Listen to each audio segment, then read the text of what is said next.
So, I heard you guys like some lore. I heard a rumor to that effect, anyways. I'm not sure if there's anything substantiating it, but, you know. There might have been. You never know. You never know. There we go. I'm gonna have to check that later. Are we live yet? Testing, testing. 1, 2, 3. No. We don't appear to be live. We having issues again? Wouldn't be the first time.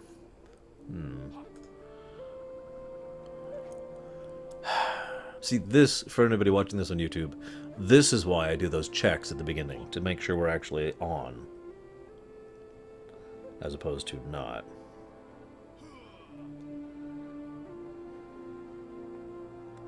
I'm gonna have to look into this. Apparently I've got some issue with my top hats on my struts in my car. Which is apparently an easy fix, so I mean, hey, whatever. Alright, so we're going to restart the stream.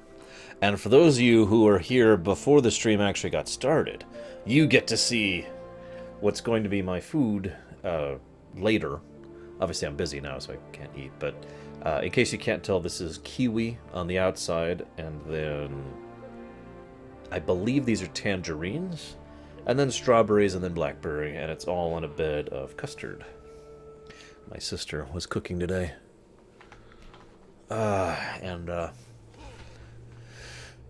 Yeah, so we appear to still not be live, which is very odd. I'm going to check something with regards to our upload. No, well, we're still going through there. So apparently the stream people really won't see that. Let's see if we can't fix this. So let's try this one more time. Third time's the charm, as the saying often goes, because a lot of real life can be mathed out in variables of 3. Apparently, according to my chat, I was live, even though it didn't show live to me, and obviously since nobody had said anything, I had no indication. Now, according to my thing, now it shows that I'm live. So now, apparently I am actually live, and of course in Alaska, which as we all know, is the greatest of all states. I think we can all agree on that. Yeah, that's kind of the universal thing. Okay. Where were we? Right. So, the very last thing that had happened is poor Desco. He and his wife had followed visions of the Veil of Eternal Blossoms. That's actually what they were following the visions of. We know this. Yeah, whoop, no, I don't want to see that again. And she gave birth to twins. She was not expecting twins. There were complications in childbirth, and the holy light failed Desco, and his wife died, giving birth to his twin sons, who we will talk about later. Probably after Kunlai, I'm thinking. For now, while he stays behind to recover with his newly born children, we're going to head further west because we have heard reports and rumors of insurgencies to the west of here, which we need to go deal with. We need to kill Alliance scum and Horde scum and scum. And I don't understand that question, Darkrai. I really don't. Here, you see this? And this and that over there, Darkrai? See all this? Hey, Lava Dude. Hey, Samurai. Hey, everyone. Zagoten, Norlix, Myron, Lurker, Ventures. I'll say hi to Ventures, too. Whoa! Too far. It looks like the scouts have been murdered by Alliance dogs. No, I kid. It's actually the Saurok that have been killing them. Let's see. The land here is harsh, part of the ruins of Dojan or the marshlands of the Krasari River. My fur feels as though it will never dry out. Hello, Sophise. What is worse, the landscape seems to have an almost overwhelming sadness to it. I am no druid or shaman, but I can feel the light has left this place. What's worse, the landscape seems to have there appear to be patrols of raiding lizard folk. The locals I have encountered refer to them as Soren, and they are an ill-tempered lot. To compound the issue, I have encountered a band of priests fleeing their crane temple, as the physical embodiness of their despair appears to be welling up and attacking everyone on sight. These people must be protected. I will do what I can to assist him. And he died in the attempt. As you can see, a few of the Pandaren died as well. I have not gotten to Ventures, for I have no one to play with. But I want to, because I like co-op. And I like StarCraft. It seems like just a match, you know. Supposedly they made it better in a patch recently. I don't know details, though. Speak quickly. Our time is short. I see. And the Shah have already seeped out as far as the province, have they? Well, I hate to break it to you, but the temple is also overrun with Shah. Those of us who haven't been killed or possessed or whatever are fleeing for our very lives. If you defeated the Shah at Zoo's watch, I have to implore you, help us with them here. We will get through this. As we say at the temple, never fight a tiger with a hosen on your back. We will deal with the Shah, but first we must see to the more immediate nuisance. He slams the writhing Sauroch hard against the stone. Bam! Groups of refugees from the temple are heading to the camp to the north, but they're being ambushed by Sauroch. Help me see the next group to the camp. We'll figure out our next move from there. I don't even know what that is, Ventures, so I suppose the answer would be obvious then. Red Crane, watch over you. Let's do it. Watch yourself out there. All right, Lizard Lips. One more chance. Where are your patrols? He will die in the mud, like your friend over there. Wrong answer. Hwah! Down he goes. It looks like we are going in blind. I'm glad you are with us. Stay close and keep your eyes peeled. I don't see anything so far. But I'm a paladin, so my awareness roll is probably pretty low. I mean, we've seen what Guido can do, right? Hold up! I don't like the looks of this. Look out! So we're about to see probably the only Watch yourselves! Skyrim... I took an arrow in the knee. That's probably the only arrow in the knee joke I've actually enjoyed ever. Right there. Thank you. I'll be okay, but we better keep moving. Just felt like sharing. More Sauroch incoming! I got this. My knee. I'm sorry, I cannot fight like this. It's okay. I got your back. Or I guess in this case your front. The camp is just ahead. We should be able to make it from here. Let me rephrase my statement, Ventures. I have no idea what you mean with the Abathur DLC. I have played StarCraft 2 co-op. I've done it on stream, even.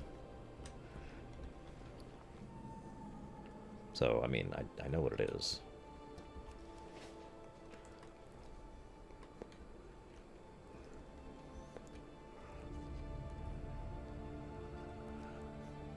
You have no idea, Darkrai. And I'm not even really joking about that. What is it? Thank you, Valvaxis. We would not have made it without your help. Be careful. These wilds have claimed many lives. A hooded falcon catches no quarry. This is one of the first mantras we teach young monks at the temple. It means even a foe as swift and lethal as a falcon can be neutralized by depriving its senses. The Sauroch have scouts all over the region acting as eyes for their raiding parties. I think it's time we put their eyes out, don't you? Red Crane, watch over you. My students tell me the surrounding area is littered with deadly traps, no doubt set by the Sauroch. Stumbling into one gets you a face full of spikes. As the saying goes, the way is rife with danger. Tread lightly and with scrutiny. He hands you a long tree branch. Here, this is scrutiny. We will get through this. Now, the problem, Darkrai, is, as I've mentioned many times, people would not shut up about how, oh my gosh, the pandas, it's the pandas. Kung Fu pandas, it's the pandas. So yeah, pandemonium did basically happen. In both senses of the word, when this expansion came out. It doesn't really bother me, Lava Dude, so I guess I can't really speak negatively about it. But then again, I've often found that those references are kind of infrequent. I mean, there's basically really just the 2 references to the to the Lovecraftian thing in Fallout 3. So the good news, after the Alliance let Anduin go and the Horde decided to screw everything up, Anduin got free. In my headcanon, our main character, the player character, actually let Anduin go and was like, "Go, just get out of here, buddy." So here, as you can see, is Anduin. He made it into the Krasarang. Can you believe the majesty of this place? Our people have their differences, Paladin, but we're all guests in this place. The Pandaren have shown me great hospitality and respect, as I'm sure you've also received, and now they need their help. The Horde is not without honor. If you know honor, you will know to save our quarrel for another time. Dude, I'm on your side, okay? I mean, seriously. How'd you end up here? And then he mentions this whole thing about blah, blah, blah, blah, blah. Be careful. Have you Basically ever seen explaining such a how we place? got here from the Jade Forest. I already gave you my version of events. I suppose I'll read his version of events, which are different. When the SI-7 found me, they wanted to take me home. I ran away. It wasn't long before the Horde found me. During the battle at Serpent's Heart, I managed to slip away in the chaos. Then we let him go. A merchant allowed me to ride with his family as they fled west to Zoo's Watch. It was there I met May Barrelbottom. She told me of the Crane Wing Order, and on her advice I accompanied a courier to the temple to seek an audience with Chi-Ji, the Red Crane. I was studying with the disciples when the Shah arrived. Well, but wait, why didn't you go to Stormwind? I could not bear to sit in Stormwind, keep, while my people's blood spills here. Pandaria has so much to teach us. There's great power here. Power! Unlimited power! And I am to find it. I will see you soon. I haven't decided yet, Uldrith. I'm not super enthused, and here's my reasoning. I've never been a Warhammer fan. Warhammer 40k, sure, but not, Fantasy Warhammer. So I don't really know anything about Fantasy Warhammer. I'm not saying no. I'm just saying maybe when it goes on sale or something, because I'm not going to, drop the money on it for that. There's more to this land than meets the eye. Take a good look. The river nearby is swarming with these snakes. Their venom causes a condition the locals call the Merc Sweats. Several refugees were bitten as they fled the temple, and have already begun to show symptoms: nausea, vomiting, intense sweating as the body rejects all fluids, causing dehydration and potentially death. We are administrating anti-venom as quickly as possible, but we'll need more venom glands. And don't bother removing the glands yourself, just bring back the whole head. Stay safe. Hey, God Mode. What's up? So, in response to Darkrai, yeah, I have talked with a few people who do streaming, and they look at me like I'm crazy for how much streaming I'm doing, how much streaming I regularly do. Most people I know who do streaming can barely withstand doing it for 2 hours, 3 hours, 4 hours on the outside. Yeah.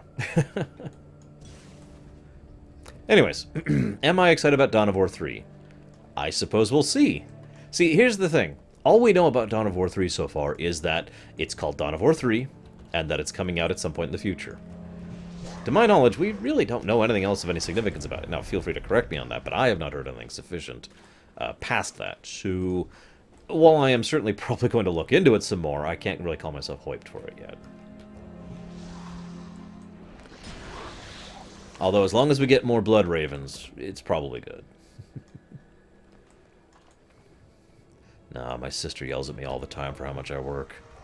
She thinks I'm going to actually fail and screw up the show because I work too much. And she has a valid point. I do work a lot.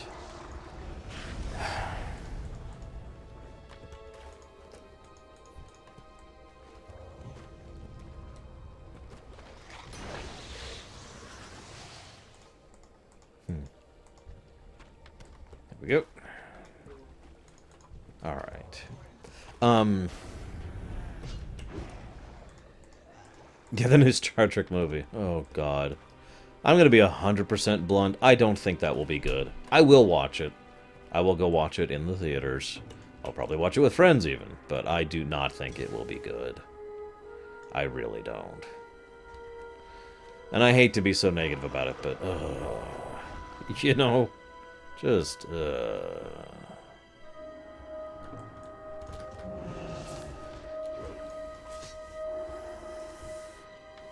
The second YouTube channel, henceforth, is going to be all the stream stuff. And that's going to change a few things. So, for example, you know how I was going through XCOM and XCOM 2 recently? Well, none of that was recorded, and none of that went live to YouTube because, well, to be as blunt as I can, there's a decent amount of YouTube anti-stream bias that's been cropping up lately. So, I was hesitant to go ahead and add more to the streaming docket for that stuff to go up to YouTube, especially since some people complain, like, I've noticed a trend, and again, this isn't from everyone, but some people, when they see a stream video going live every day, in addition to, you know, the regular videos, which will start up again in a few weeks, they're like, I'm tired of all this stream crap. So, rather than go ahead and clog everyone's subscription box with 2 videos a day, you know, stream video and YouTube video, we're just completely segregating the two. It's the PvP, PvE solution, Archie and Gaia style. PvP will be over there on YouTube, and PvE will be over here on the stream, and any stream videos will be going live to the new YouTube exclusively. Now, I have decided, after some significant thought, I am going to continue to allow the WoW Lorerun to go live on the old channel, mainly because it's over halfway done and already uploaded to the old channel. Transferring that would be a colossal effort, especially since it's already got weeks and weeks and weeks and weeks of videos already live on it, right? So, it would be a bit jarring to suddenly tell people, by the way, if you want to keep watching from where you just were, here's this new channel. So instead, we're going to just go ahead and leave all that on the old channel. But henceforth, any new future anything stream-wise is going to be exclusively on the new channel. With regards to, you know, explorations, expeditions, Q&As, lore runs, random streams, anything like that. All of that's going to be on the new channel. And I will be doing a full video announcing that on the old channel at some point in the future. It hasn't been relevant yet, which is why I haven't done so yet.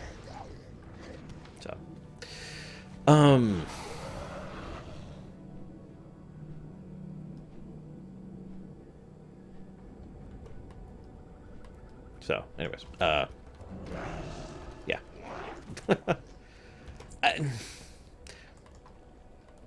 I just don't enjoy Warhammer Fantasy. I don't mean to be derogatory, Aldrith. It's just, it never really clicked with me. I did try to get into it. In fact, I played several Warhammer Fantasy games, including, obviously, the tabletop and the MMO for some time. It just never clicked with me, so I just kind of walked away from it.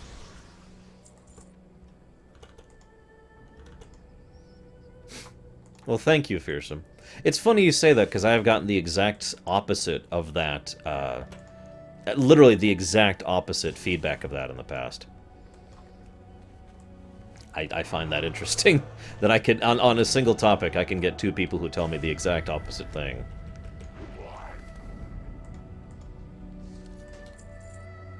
Am I dropping frames?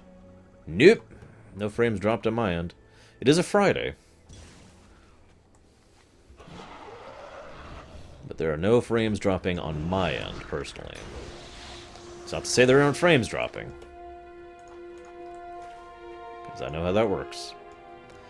So this is probably one of the most troll-heady quests in the Krasarang Wilds. Every time I go through here, and Pax and I have this exact same problem, it takes a while to get these items. So the whole quest pacing here kind of slogs down to a crawl for a bit. So I apologize. I'm glad I've had other things to talk about and other questions to answer while dealing with this.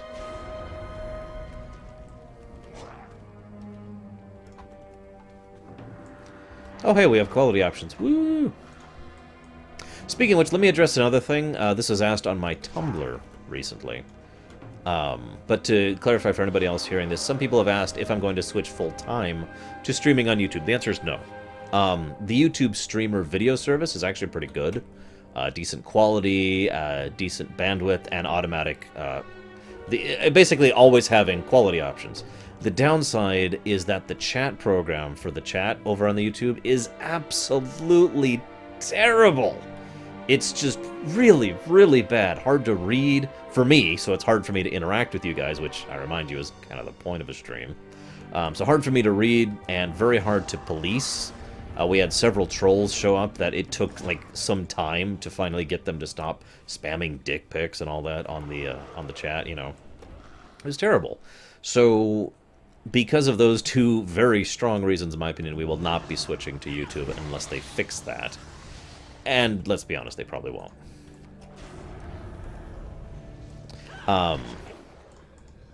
And yes, Bragwin, you did make me aware of that while I was on Guild. One of the nights, re-recording footage. I forget which raid I was going through at the time.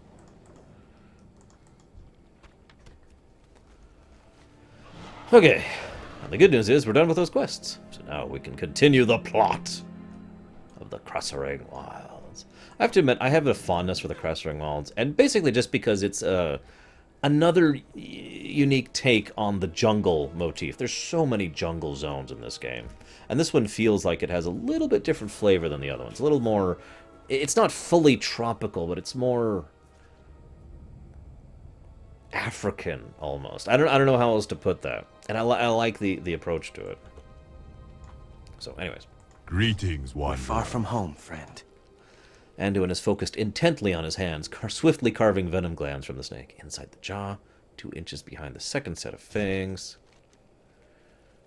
Thank you, Paladin. I knew you'd be handy enough to handle it. Judging by the sounds coming from these refugees, I would not wish the merc sweats on my worst enemy. Keep your guard up.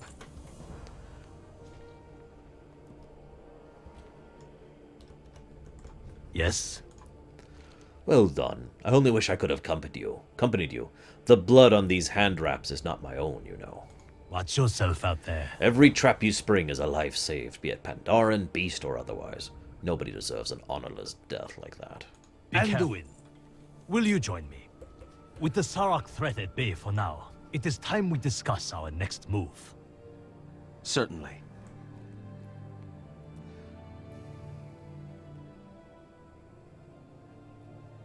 There should be plenty of antivenom, thanks to this adventurer.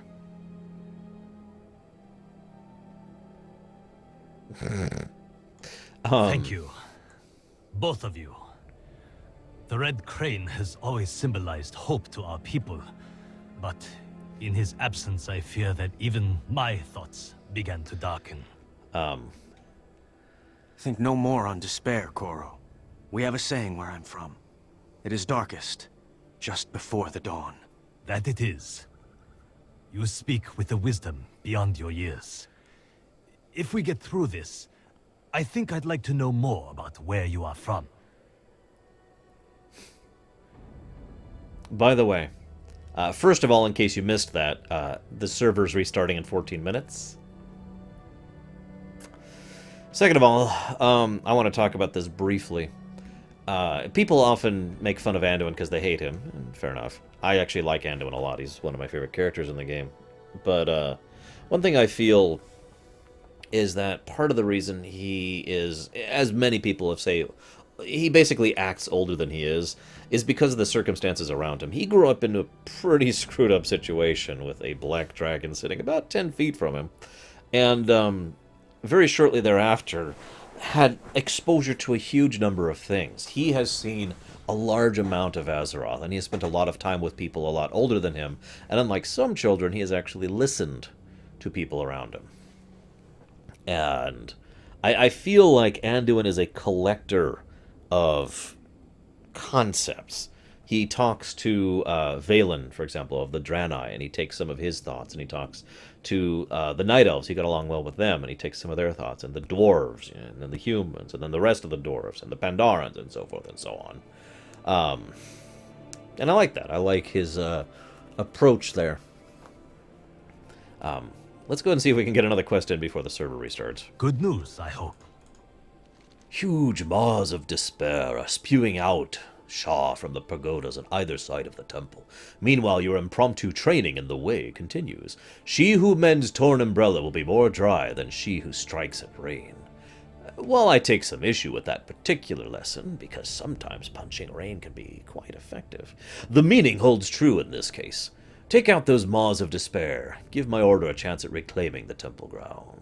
Red Crane, watch over you. Now for that striking rain part. Well, sometimes you have to.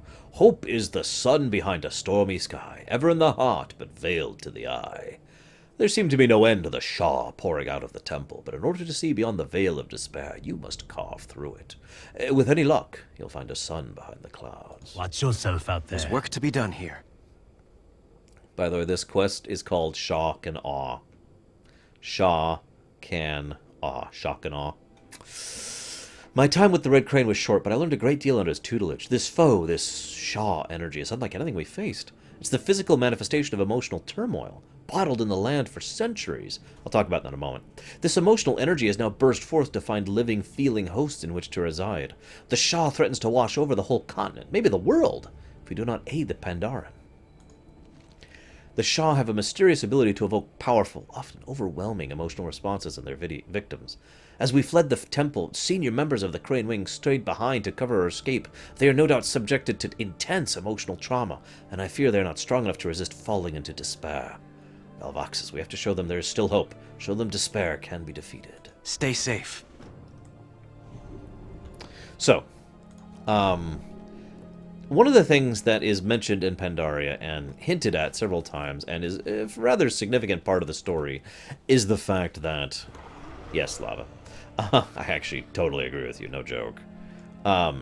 Is the fact that the reason the Shah are so powerful is because all of those emotions that the Pandarans have been keeping controlled for centuries upon centuries upon centuries has all been seeping into the ground, more or less literally, has been seeping in to the curse that has been present beneath the earth.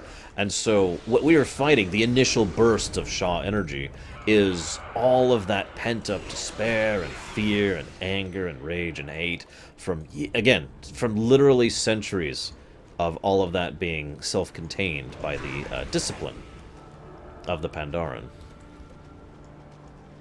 It's kind of a horrible thought when you think about it.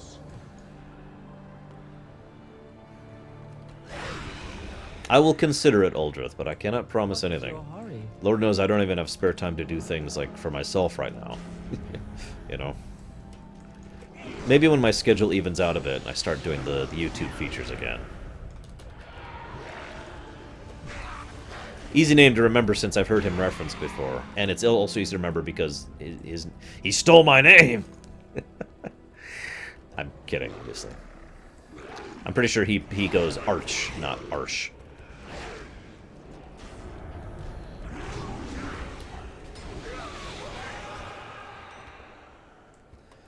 So what we're doing... Now, this is actually kind of neat, because remember how I mentioned the Shah's greatest strength is also their greatest weakness? Well, it kind of works in another way, too. When a Shah is defeated, any Shah, and we'll actually see this in the future, too, a lot of the energy they had been restraining is released. But when I say restraining, I don't mean like a massive broil of despair is released. It's more like the exact opposite. For example, when you kill particularly powerful Shah of Fear, not Fear himself, but the little Shah of Fear, you get emboldened with the courage that they had been keeping bottled up. Make sense? So as we're killing these Shah of Despair around these monks, the hope is imbuing them and allowing them to continue forward. Oh, dude, I think the Shah, personally, could be an entire expansion. There's so much you could do with Shah. Just my take on it. And yes, Babylon 5, I'm very looking forward to restarting the Babylon 5, the Voyager stuff, the Fallout stuff, and the Primus stuff. And that's it, nothing else.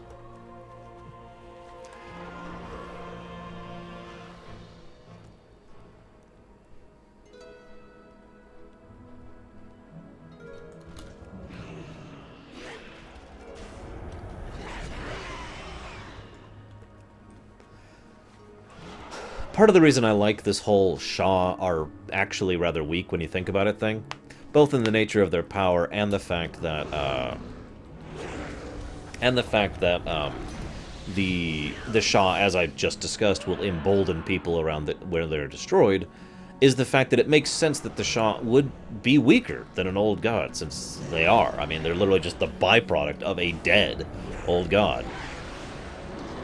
It makes perfect sense. I'm pretty sure Yasharaj would be way, way, way stronger than this in action. What have I got yet? 7 minutes. The majesty of this place?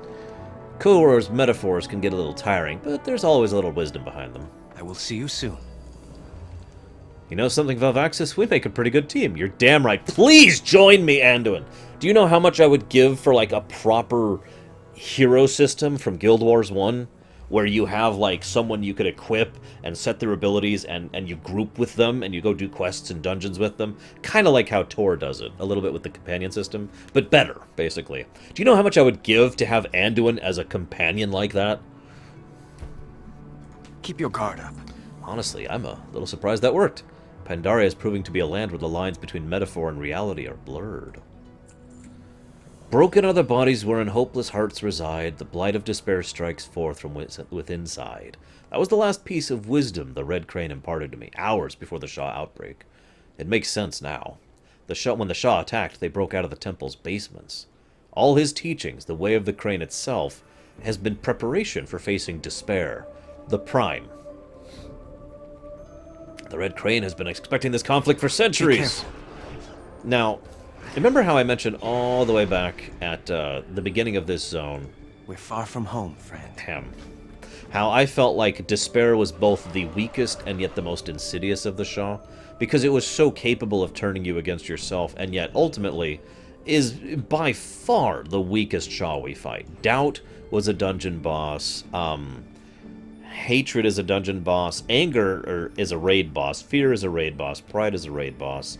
And violence, I want to say, has an entire quest chain across half the town-long steps and part of Kun Lai dedicated towards him.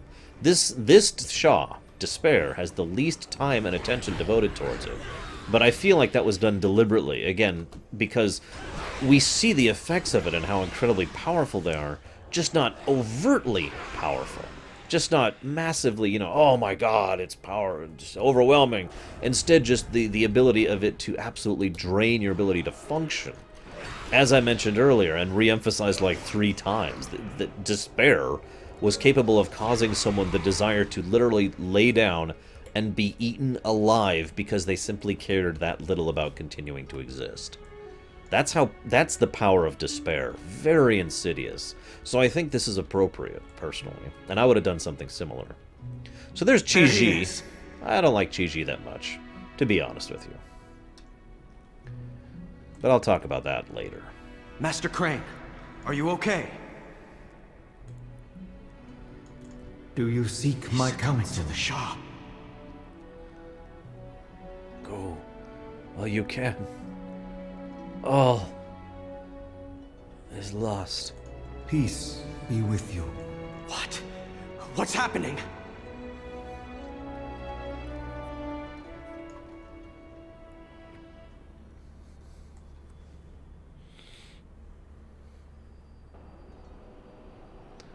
Hello, Despair.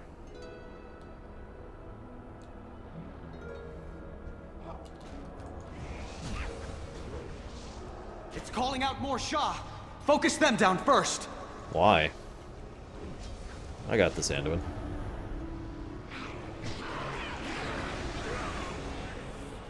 Yes, I know, that's a little bit prideful of me.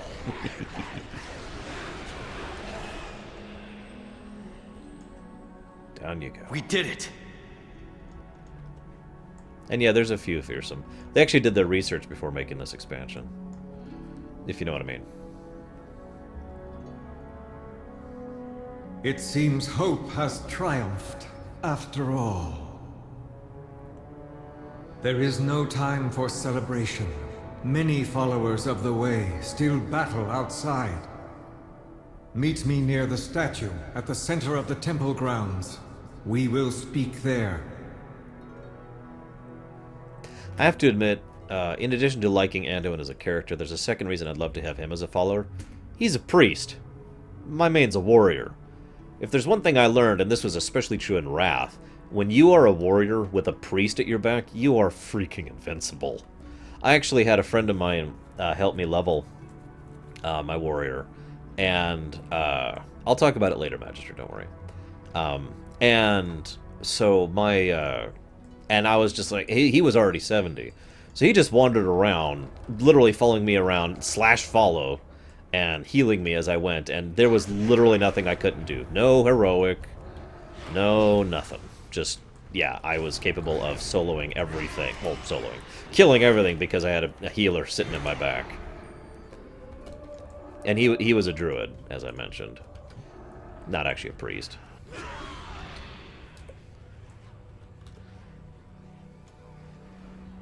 Alright, so since we have a minute to the restart, we're gonna quickly turn this in. Greetings, Wanderer. You have vanquished the Shah of Despair. My order can handle the remaining cleanup from here. It seems the time has come to finally face the consequences of Xiao Hao's actions. Note we haven't really talked about that yet. Nor will we just yet, but we will talk about it later, don't worry. This conflict has been a long time in coming. The arrival of your people was a catalyst.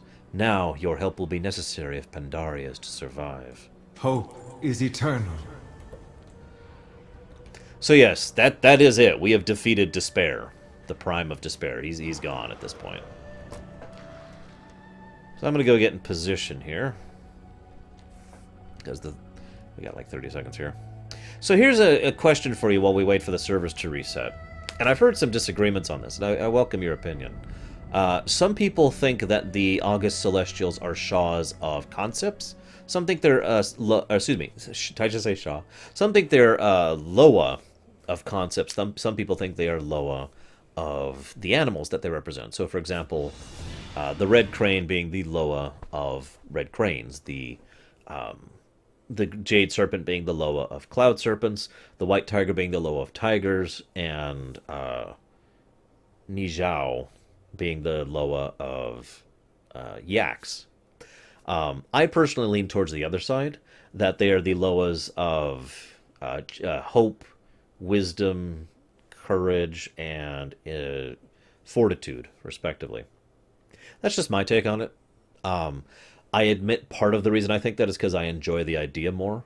It also helps to explain why they are such powerful Loa, because the 4 August Celestials are pretty high up in terms of overall strength. They're not at the level of some of the really high up Loa, but they're at least on the level of Cenarius, for example. And I mean, he's basically the Loa of druidism, or nature. Well, that's not true. He's not the Loa of nature. That's, I can't remember her name. We encounter her in Hyjal. But,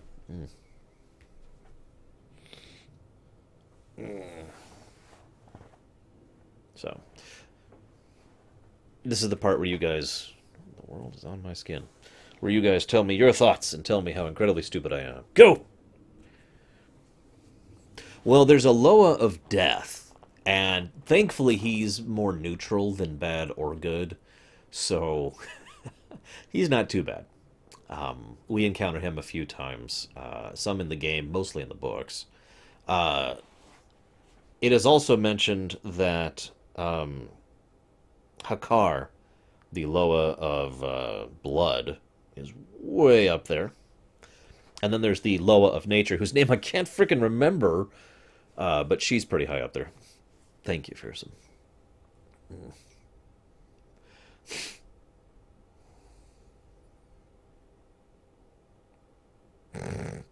Well, that is pretty horrifying, Uldrith. I probably wouldn't mind the Dark Eldar if they were a little less disgusting. They are way over the line for me, personally, and my tolerance. Loa of Death. I actually wrote down his name, but I kind of lost my notes in the move, so if you give me a moment, I'll look it up.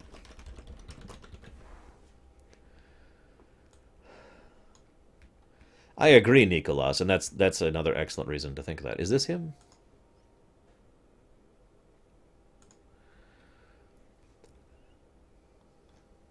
This is him. Bwansambi. Now I know what you're thinking. Well, wait. He was just a Loa of the Darkspear tribe. Well, we encounter him in the book, in the Vol'jin book, and he mentions how he's... Well, he mentions how he has mastery over the death of many other people who are not Darkspear. And we know for a fact that he is a Loa. We know for a fact that he only takes the appearance of a troll. So there's not a huge amount of evidence that he is the Loa of Death, other than the book. which very, very heavily hints, but never states outright, that he is the Loa of Death. He actually tries to convince Vol'jin at one point in time to become like the old Zendalari conquerors, because that would increase the amount of death in the world. Yeah. Oh, he's also got some similarities to Samadhi, who was mentioned in one of the books. I forget which. Acina, that's the Loa of Nature. That's the one I was talking about earlier. The one who doesn't really act all that often, but she's really powerful when she does. I mean, what she did in Hyjal was damned impressive. Oh. I wonder how long this is going to be down. What do you guys think? It says rolling restarts. Looks like about 13 more minutes. I'm going to go ahead and wait for 13 minutes. The troll of my Twitch chat? I don't understand what you mean. Other than, oh shoot, I can't think of his name. There's a gentleman who was the troll of my chat for a long time.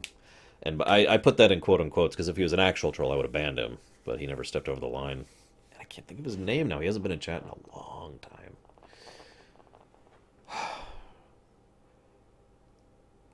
Noralex, it wouldn't surprise me if the Loa that are in this region are specifically here, as Nicolas mentioned, in order to try and balance out the Shah problem. Tall! That was him. Thank you, Thilga. Tall was our resident troll. Gotta put that in quote-unquotes, because I am in no way calling him an actual troll. I think I'll enjoy some delicious fruit that you guys didn't get to see, did you? That's right. So, while I was waiting for the stream to go live, I had delicious fruit. See, there's kiwi, and tangerines, and strawberries, and a blackberry, and some cream. Some kind of custard cream. Ooh, that's tart. Yeah, I miss Tall, too. He was awesome. He showed up again later, and then he vanished into the aether, never to return.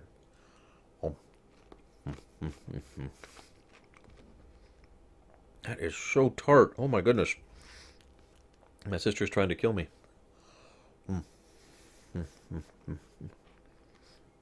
It's been over a year, Darkrai. Oh, sorry, Fisham. There's apparently a graham cracker crust underneath all this, too. Tall was someone we had in our chat who would troll, and I really put that in quote-unquotes, because he was never actually a troll. He would bring up philosophical discussions or concepts, and occasionally he would be like, so, I think Hitler was right, or whatever. He would never mean that. He was just trying to stir up conversation. Yeah, he's one of our older viewers. Was one of our older viewers. How much time do you have left? Let's see if I can pop back in yet.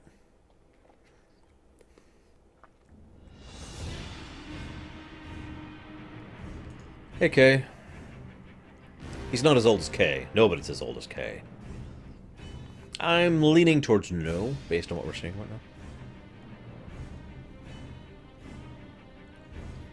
now. We'll actually be showing that conversation live on camera, Nicolas.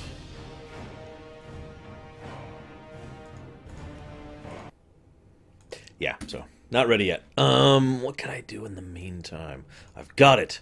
We'll play Overwatch. Wait, I haven't bought Overwatch. Yeah, I believe Tull was here during Warcraft 3. And I know he was here during the Skyrim thing. There's only one thing to do while we wait.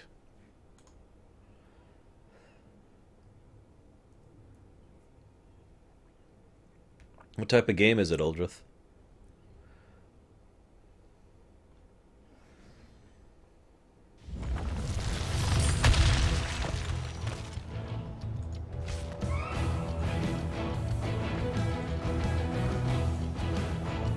So here's Chromie, sometimes referred to as the greatest thing ever. Oh, what's that? I've received a reward. Oh, right, because yeah. What else did I get? 2016. Yeah, this is all from the 2016 Spring and Summer Championship stuff. I like how there's the dark portal behind Chromia. That's a nice touch. Oh, hi! It's good to see you! Hang on. There's always an Easter egg on these screens. I gotta find it. Give me a second. Must find Easter egg.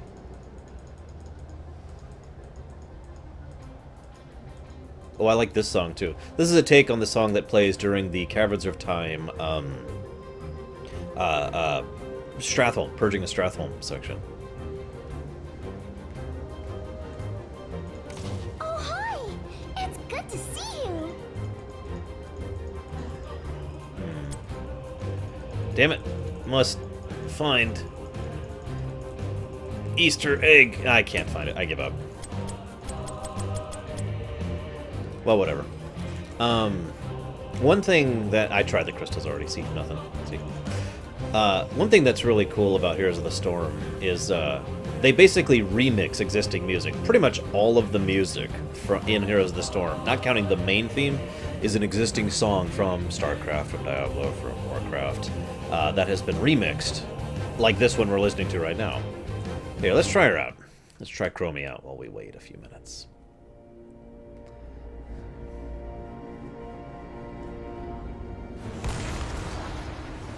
Training? Oh, this is gonna be so exciting! Oh, we're almost to my favorite part! Okay, so what do we got here? She has... After a second, fires a missile. Okay. Back-end shot. I like it. What else we got? Blast into the air that deals damage after a second. Enemies cannot see where the blast will land. Oh, that's kind of cool. So I get to see where it lands, but they can't see where it's going to land to dodge it. That's actually kind of neat. I like that. They can see me launch it, but not where it's going to end up. Meanwhile, Gnarlex is falling asleep.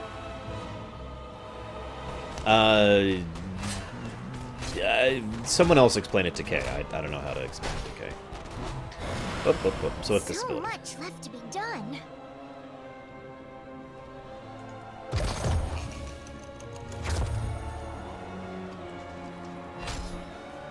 Come on, Arthas. Come on. No! He saw it! Damn it! Of course! Defeated by my own hubris. How appropriate.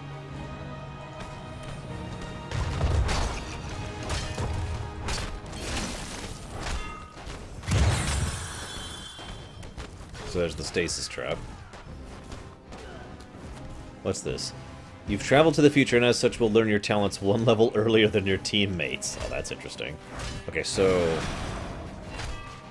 What?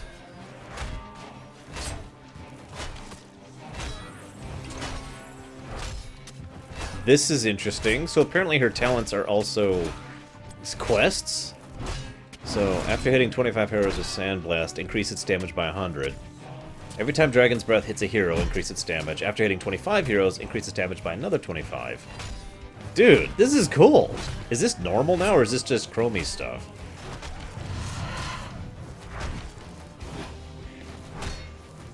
I think we're gonna go with that one. I like that We one. have all the time in the world.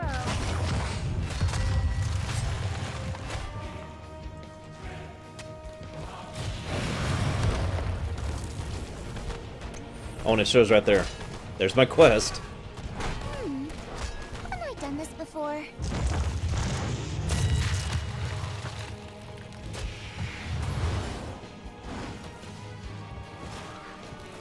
What else we got? Sandblast will now hit 2 heroes, increases basic attack range.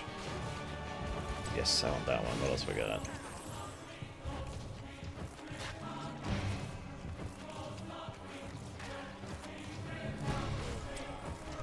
We have all the time in the world. Oh, these are her ultimates. So, Sand Vortex that greatly slows enemies inside it. The longer it's active, the more it slows.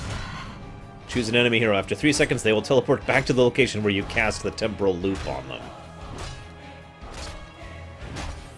Okay, I can't put this as any stronger than I'm about to say, okay? This is not an RTS. This is extremely not RTS. Sleep, Darkrai, sleep.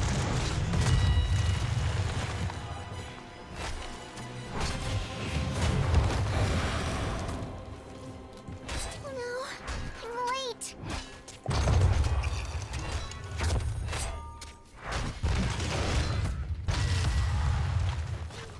Into the trap. Aw. Got him. Of course, Kay. That's how it goes. What else we got? Okay, so let's try this slowing sands ability. We have all the time in the world. Reduces Hearthstone's cast time by 75%, and it's not interrupted by taking damage. I like that. Increases Sandblast and Dragon Breath range. Activate to place yourself in stasis in invulnerability for up to 7 seconds. Ooh, that's really nice. Of course. As you can see, I'm kind of going really heavy on Dragon's Breath so far.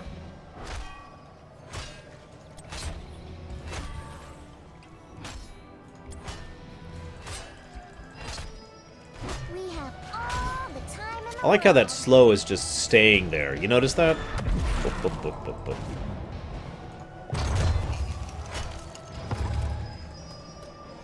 Like, seriously. It's just staying there. Many hundreds of times, Darkrai. Yes, that's right.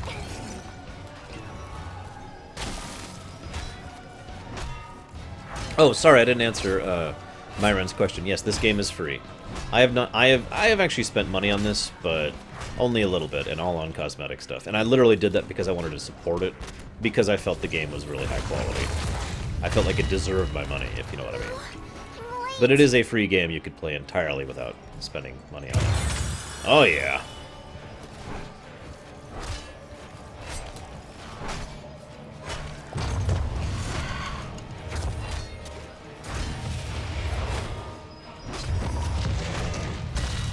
So much left to be done. Wow, that quest takes forever. No, I did not, Norlex.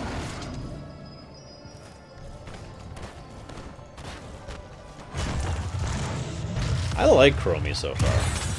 This is really fun gameplay. A lot of prep work, a lot of positional planning built into her, and I like it. Anyways, WoW should be back up by now, hopefully. Fingers crossed. Hi, we meet again. Oh, sorry, I did see that Norlex. I deliberately didn't react to it because I didn't want to give anything away to chat. I am curious of your source, though. Because I haven't heard even a whisper about that.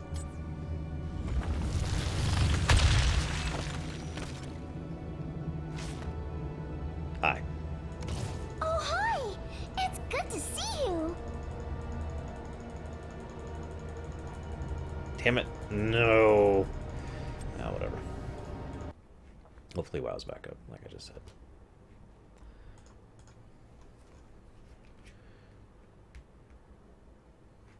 Oh, yeah, sure, Fearsome. Okay.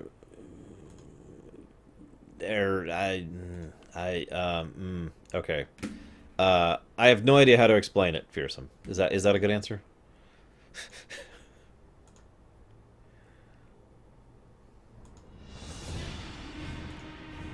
Are we capable of getting back in?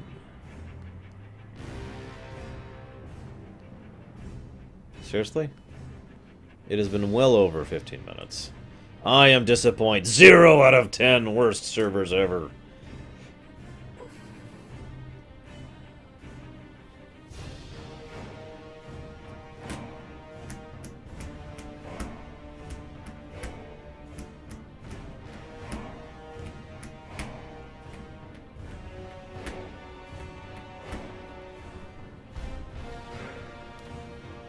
Oh, maybe we're in. Hang on.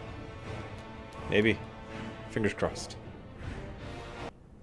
Fingers crossed. We're almost there. Yes! We did it. We are the champions.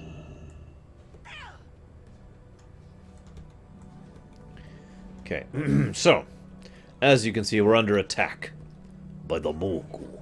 The Mogu wish to destroy all things in their path, for they are stupid and dumb and boring, and they will die. Hello, stars of the ocean. You are not like the Mogu, which is good. What brings you here? Nobody should be like the Mogu.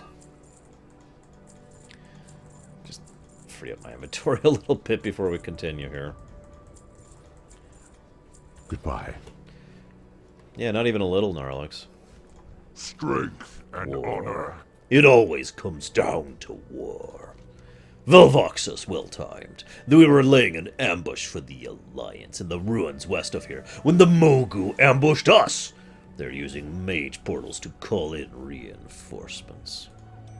We fell back to the refuge when the Mogu attacked, but lost a number of our people along the way. Travel west and north of here. Look for any captives you might rescue. Leave the Alliance to their fate. Death to the Alliance, because I'm stupid. For the Horde. I apologize for my harsh words earlier. Dezko might have been right to wait and move west with unified strength. The Mogu hit us hard when we were searching the ruins west of here. They ambushed us using summoning portals and some dark magics. I haven't seen such vile sorcery since Outland. We need respite. Head west, kill their summoners, cut their supply line. Go forth to victory. What do you need? Mogu are thugs. They've always been thugs. Only when they ruled their empires in the old stories did they ever know any kind of magic. But these Mogu are using arcane portals and spells. We need to stop them. Valvaxus, look for any artifacts the Mogu are using to cast. I saw a number of their collectors and reclaimers in the west and north gathering these items. Enough of that. We can deal with that. So, in overall quality, Magister, I would place them as very high. While they have issues, it's like saying that the internet has issues. Because of course it does, because it's impossible for the internet to be 100% consistent. Does that make sense? In other words, there has only been, I think, twice ever where the Blizzard servers for WoW have ever actually disappointed me. Does that make sense?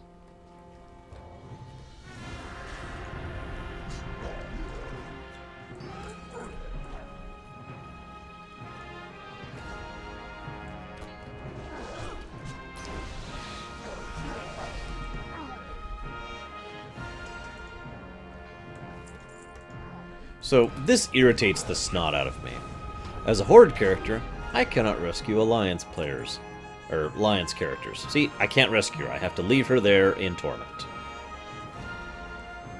As an Alliance character, I cannot rescue Horde people.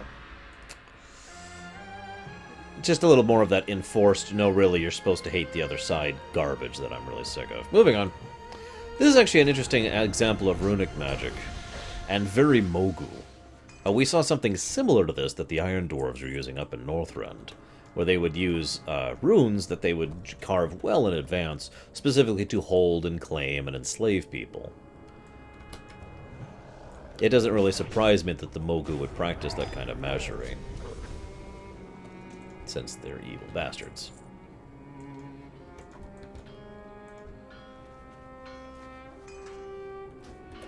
Yeah, Karash can try.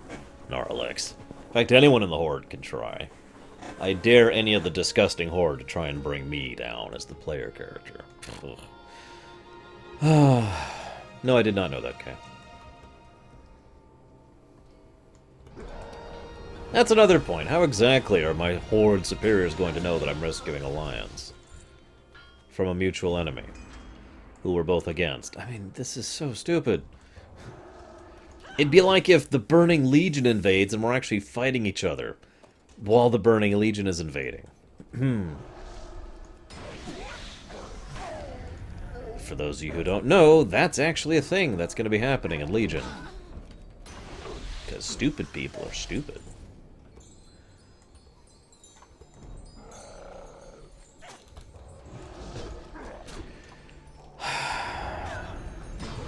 Basically, Fearsome, the Horde and Alliance dichotomy started off for a bad reason. In other words, they wanted to keep the PvP thing, right?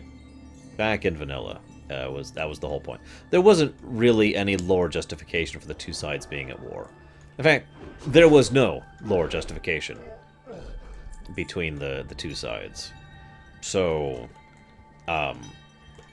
then time went on, and the story progressed, and ironically, we have more justification for the war between the two, even though we also have more reason as the players to be less interested in that. And it's just a mess. As I've said many times, I feel like the actual writers at Blizzard disagree with each other on the whole AVH thing. Because sometimes we're all about, oh, yes, we will work together and greater good and blah, blah, blah. And the rest of the time it's like, oh, screw the other side. We will kick them all while they're down. And as has been pointed out before, the actual player character's level of intellect seems to vary based on which exact quest we're doing at the time. So, whatever. One of these days I'll stop complaining about the Horde versus Alliance forced PvP garbage and the fact that the war still exists. And that will be the very day that it stops. And there will be many praises. And they will never do that. Seriously, I don't think Blizzard will ever do that at this point. They have had so many opportunities to do so. I mean, honestly, even BC, they had an ample opportunity to do so. We had demonic invasions happening, and the fight against Illidan and Kil'jaeden, and nope, Horde versus Alliance. And then we had the Lich King, where I hate to point this out again, remind you that we were actually fighting each other in Icecrown Citadel, in the main fortress of the Lich King. We were killing each other. And then in Cataclysm, while the world was being destroyed, we were actually at war, while the Twilight Hammer was there, and Deathwing was doing his thing. And then, in Pandaria, well, we were still at war from Cataclysm. And then in Warlords, for literally no lore reason at all. No explanation given. No reasoning given. Just all of a sudden, you know what? Ashran. Go fight each other on Ashran. And that's the extent of the fighting between the two sides in Warlords, is Ashran. No explanation given. And of course, as I already pointed out, in Legion, we will once again be fighting each other. Blizzard has had plenty of opportunity to introduce a neutral faction, or ability to switch sides, or ability to be friendly to both sides, or whatever, and they have never done it, so I don't think they're ever going to at this point. Hmm? Every artifact in our possession is one less weapon in Mogu hands. Well done. You've removed the sword from the child's hands. And I agree with that analogy, by the way, because the Mogu basically are children with guns. White Tiger watch over you. Sug. We've already lost so many. I refuse to lose any more. We must kill more Alliance scum. Dabu. Welcome. The Mounted. They came out of nowhere, smashed our convoy to ruin, scattered our people this way and that. Now, they are preparing to hit Stoneplow. Hey, I remember Stoneplow. That's up in the Valley of the Four Winds. Please, Paladin, destroy some of these beasts before they get sufficient numbers to flank our home. If my cousin, Ambassador Len, is still alive and at our convoy, he should reward you for your help. Jade Serpent guide you. Face these Mounted and we'll continue our assault on the Mogu. With luck, we'll join you shortly. Yeah, sure, but first I want to check on the Jinyo. It is K, but that's kind of my point. The Mogu are not actually dangerous. They are children with guns. They do not have deadliness to their threat. They have threat to their threat. Do you hear the river's song?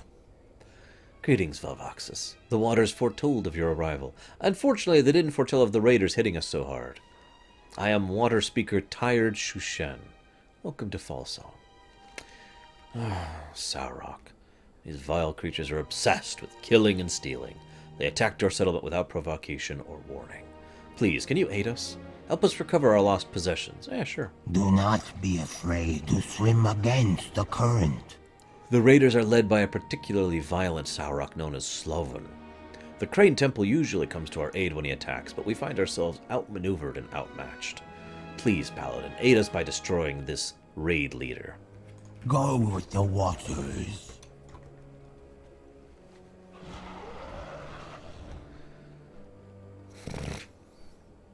Don't be ridiculous, Fearsome. Lore justification for PvP is just outside of the purview of Blizzard's concepts.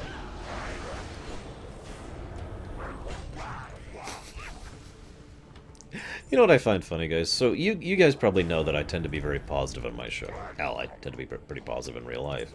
So, it always amuses me when I have a comment from a viewer, and I had one rather recently, actually, with regards to the Civil War video we did, that commented how he felt I was simply being too negative. Every single time I get a comment about, like, telling me that I'm being too negative, just kind of makes me laugh a little bit. Especially given how most other, YouTube personalities are, with universal, vagrant, rampant negativity, It's just, yeah. Sometimes I have to actually not watch shows that I otherwise find amusing, because the negativity just gets to me. You know what I mean? It's like, okay, yes, I get it. Yes, okay, that's great. Uh-huh. Anything else to say? You know what? I'm just not watching this episode. Close. Control W.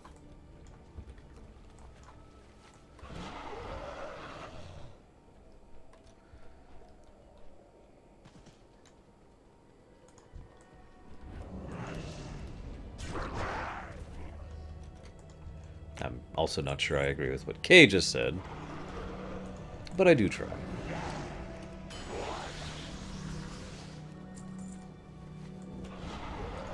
Exactly, Kay, and that is why I am the most negative person ever, and clearly I should be taken out back and shot.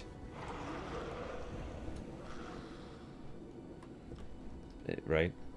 Is that how that works? The thing in question, for those of you who don't remember, I praised the hell out of Civil War, and I mentioned I had exactly 2 complaints about it. Remember that? One of the complaints was the shaky cam. The other complaint was I felt like they didn't do a good job of representing Cap or Iron Man's side properly. They shifted away from the theme, remember that? And I was blasted for that. Like, I had a paragraph and a half of someone telling me how stupid my opinion on the matter was. I don't even know what to say to that.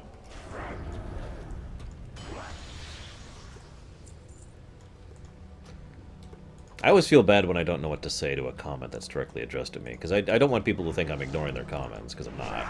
I literally read every single comment that comes into my show.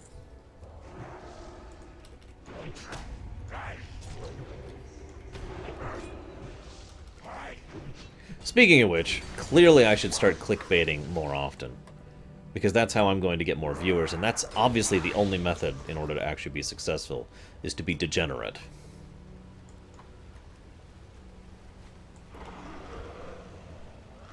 So, yeah.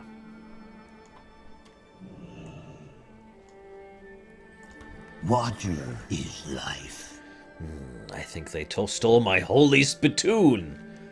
Not many would stop to help a village in need, especially one so deep in the wilds.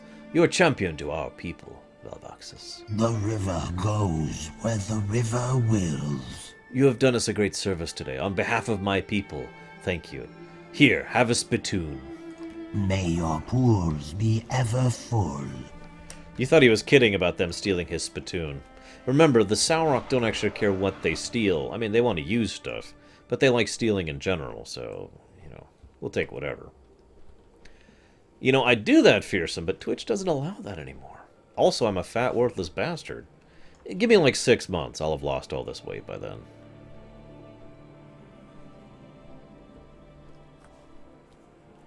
Alright, time to take out some mantis. Oh, hang on. There's a quest. Desco! We are seeking the light. I tried to save as many of the Stoneplow envoys as I could, but these Mounted dragged many off into the jungle. These are civilians, and in need of our help. Please, take the herbs you gathered earlier. I've infused them with gifts of the light. Use them in as many Stoneplow envoys as you can. So, you see that? I just want you to keep this in mind.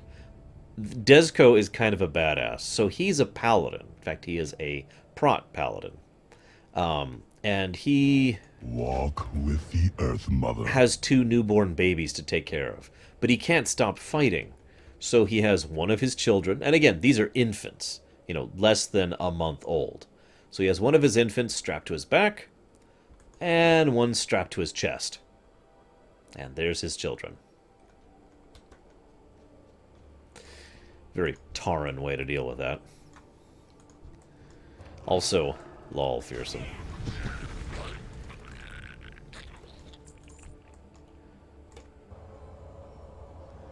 Be healed. So as you can see, there are quite a few Mounted who have journeyed south towards the Krasarang wilds. These are pretty much what you'd call the outer scout forces. Oh no, trust me, Kay, that's not what's true.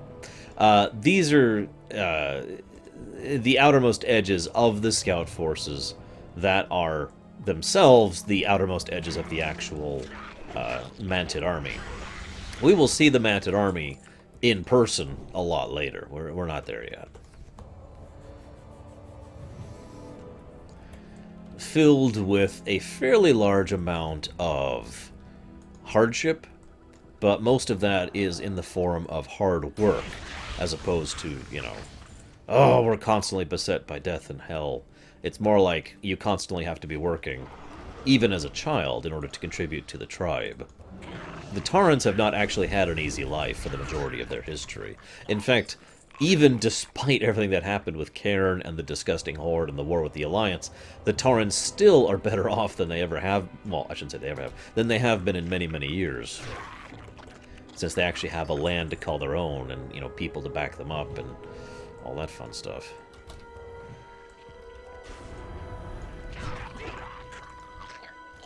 Hey, Prot Paladin is hella fun. My Paladin was Prot for a really long time. And then I decided to try healing. And then they nerfed healing. And now I'm a Redditan. I gave up and went to face rolling. Oh, looks like we saved a lot of people. Excellent. Hail! The civilians were trickling in thanks to you.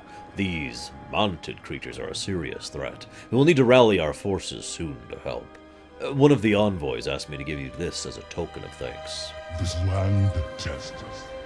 Hello. Why were you traveling to the Crane Temple? We seek the wisdom of the Crane to explain the visions we've been hunting. Mounted assaulting our homes, flying over the wall, attacking in force. Such dreams are expected living so close to the wall, but lately they have been most insistent. Mounted? You are indeed a stranger to Pandaria. The Mounted are the monsters beyond the wall, the scourge of the West, the evil that haunts our lands. Every 100 years, the Mounted launch an assault on our lands to ravage them for wealth and food. Our greatest scholars tell us we are still many years from the next ravage, but our dreams say otherwise. May the mists protect you. Thank you for your help, Paladin. I've never seen anybody stand up to the Mounted like that before. Other than the Shadow Pawn, of course. Next one is on me. The dreams brought us here. Kor should have caught up by now. He said he was going to secure the ruins of Korja east of here and meet us to help with the Mounted threat. He may need help against ground banker Burjal. Could you assist him? King and I will follow shortly. May the light protect you. So as a bit of point, you might wonder why they're bringing up the Mounted as if we'd never heard of them, even though we've already done the Valley of the Four Winds and fought Mounted here. Valley of the Four Winds and Krasarang Wild are actually equal in terms of when you leave the Jade Forest, there's a go-to to go into the Valley, which is the one we did, and a go-to to go to the Krasarang, which we eventually did. Both of these are feasible. You could go do either. And again, this zone was originally designed to be one zone. So really, I think it's best to think of these two zones effectively as one major questing arc. Especially since they come back together in the end, which we'll be doing tonight.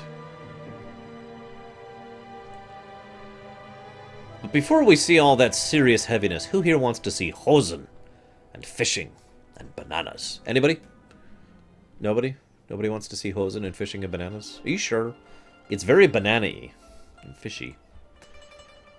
So I gotta say something that only some of my viewers will get. Looking around this area where I'm at right now and seeing it look like this is just really weird for me. I mean, look at this. There's trees and sand and... yeah, just weird. For a moment I was lost. Because I thought, oh wow, I completely missed it. Don't worry, fearsome. I'll just fling millions of hosen in your face. Imagine Palpatine saying unlimited power. Just replace the word power with hosen and you basically got it.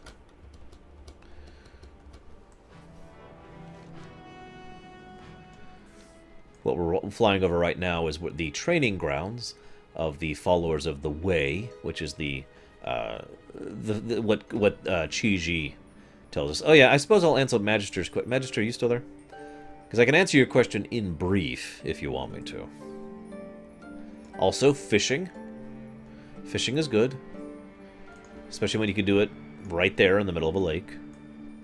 I guess that's actually more like part of the ocean, because that's, you know, islands.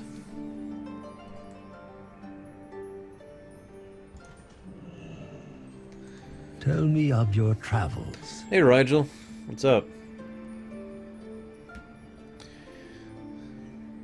Normally, my day consists of catching fish, and then eating the fish I caught, followed by sleeping. Note that I did not include fight with a crocolisk in that list of activities. You look like a handy paladin. Can you go get rid of some of these crocolisks so I can get back to my regular routine? They nobly keep to themselves in this at Key Crack to the northwest. May you find mastery in your passion. Ah, there you are, Magister. The main reason I tend to be I dislike... no, I will not, Narlix. Unless it's requested, in which case I might. Behold the wonders of If I do, it would be a Lorerun. live thing, though. Not a rumination thing. The ruminations are all very well spoken for the next year. He's extremely, like... I dislike people who have power and refuse to use it to help other people. And that's my beef with Chi-Ji. Family, friends.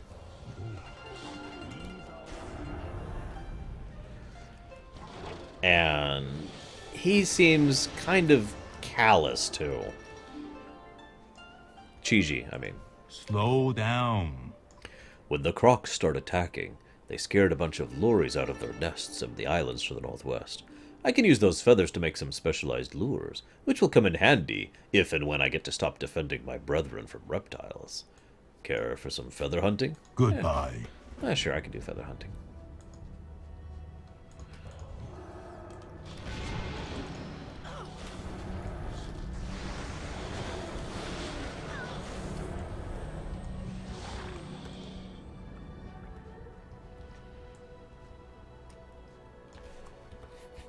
You're kind of missing the main essence of the Lich King, which I have appropriately named the essence of the Lich King. The essence of the Lich King overwhelmed Ner'zhul, and then overwhelmed Arthas, and then overwhelmed the combined thing that became the second Lich King. In basically every way, the essence of the Lich King was completely the one at the wheel, so to speak, during the second Lich King's reign.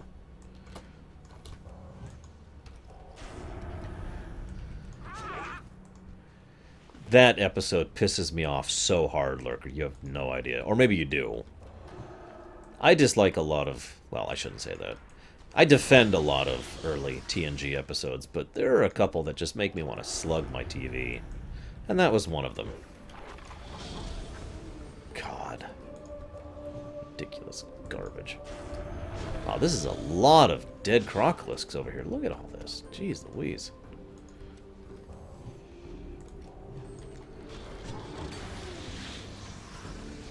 Very likely, yes, Kay. I don't know. Yeah, I'm golden. I've actually never encountered that problem myself.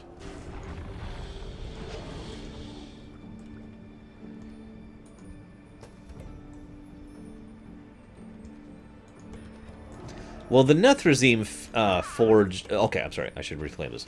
From our current understanding of things, the Nethrezim are the one who actually forged Frostmourne and the Helm of Domination. So... it's not really that out of bounds that the Nethrezim would make something that they themselves don't fully understand, nor can fully control. That being said... I agree that Ner'zhul probably is still around somewhere. I just don't know which Ner'zhul it is, and I've talked about my theories on that before, so no reason to reiterate.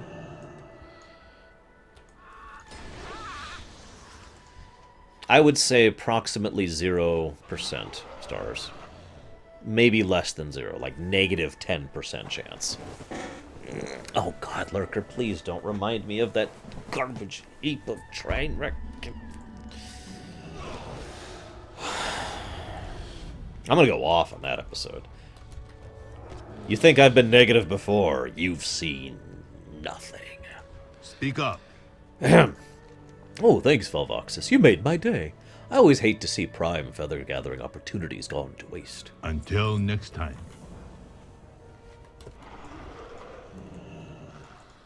What wisdom do you seek? Yesterday, we were fishing happily. Today, the crocs just started trying to eat us. And there's a great white shark over there. Strange. They don't seem to be calming down. We're going to have to try something different. You'll need a raft. Go grab some wood planks and some seaweed. Bring it over to me. I'll put something together for you. Slow down. Life is to be savored. Yes, you should totally go watch Code of Honor right now. It's the best TNG episode ever made if you need to start vomiting immediately. Like, seriously, if you ingest poison, immediately start watching Code of Honor. You will be fine. Hey, Bowman. Things still going okay? Maybe? I don't remember the ETA on that because I've been really busy lately. You are most welcome. You got the stuff? I'll build your raft. I just need materials. Zip.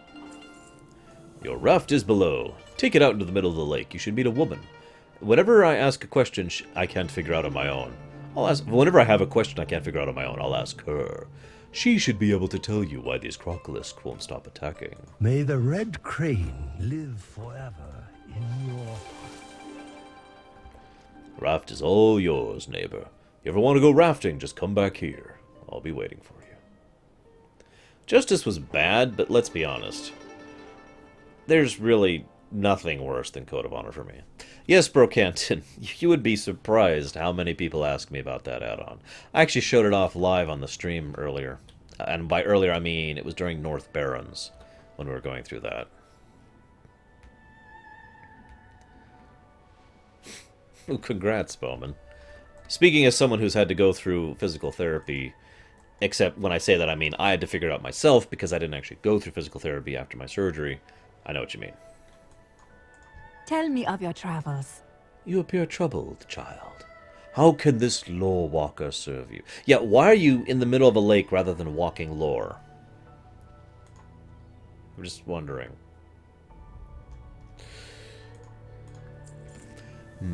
Crocolisks attacking? I know a story about that, and we'll share it with you, but first, I grow hungry. Shark meat should do the trick. You should find enough sharks in the water beneath us. May your days bring you joy. Allow me to make your underwater experience a little more pleasant. While you're in the water below you, you should slay Nahasa, the Mortbreath Patriarch. He suffers. I can feel his death cries ungulating up to the surface of the lagoon. Find his cave and put him out of his misery. Not because it will solve the Crocolis problem, simply out of mercy. Travel safe. I will kill him for you. I will kill him. Oh, sorry.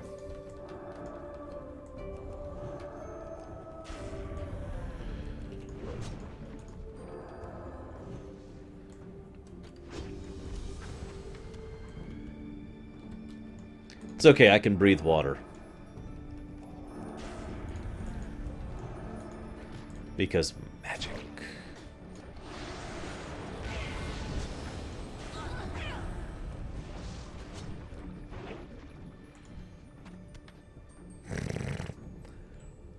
Blood Elves, let's be honest with ourselves, Blood Elves would probably just be like, why don't we set up magical wards that prevent the Crocolists from being aggressive?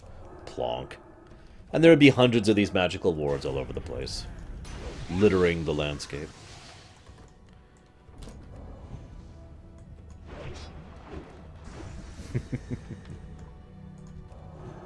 Funny fact, in the Oblivion roleplay, the very first time I went underwater, I kind of forgot I was playing... Well, I forgot that Argonians could breathe underwater. So I was kind of role-playing, you know, the fact that I couldn't breathe underwater, and then I very quickly realized, oh, right. So I kind of had to adjust on the fly for that one. Ah, the wonders of that thing that I suddenly can't think of the name of. Improv. The wonders of improv acting, which I am, as we all know, absolutely terrible at.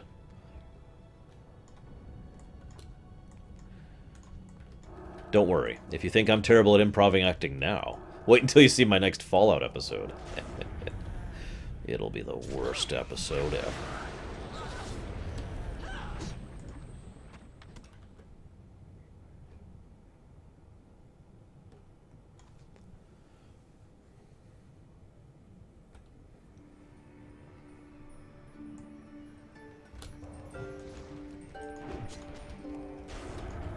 Seriously, though, I do love me some improv acting. I may be terrible at it, but I love doing it. Wow, he really is literally dying. Here you go, buddy. Don't fight me. Just die. There we go. Nahas's fevered suffering has come to an end. Poor Procolisk.